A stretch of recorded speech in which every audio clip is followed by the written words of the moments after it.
DJ Sanjay Babu Madanpur Pandit Para.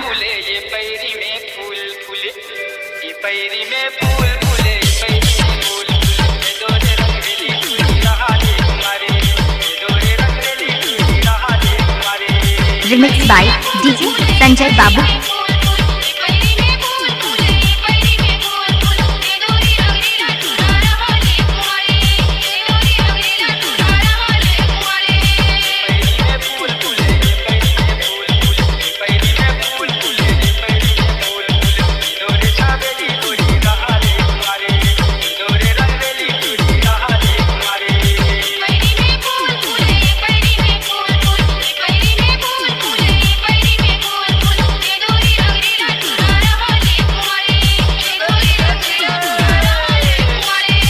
Remix by DJ Sanjay Babu.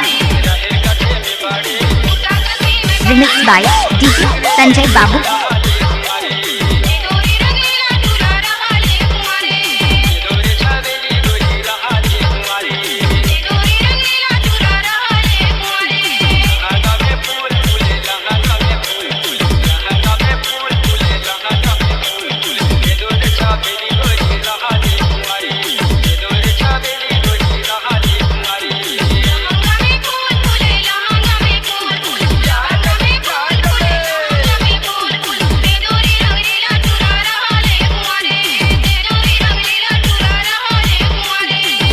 Remix by DJ Sanjay Babu.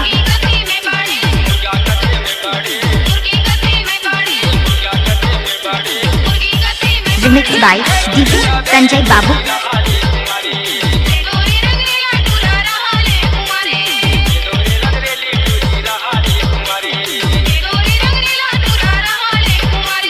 Remix by DJ Sanjay Babu.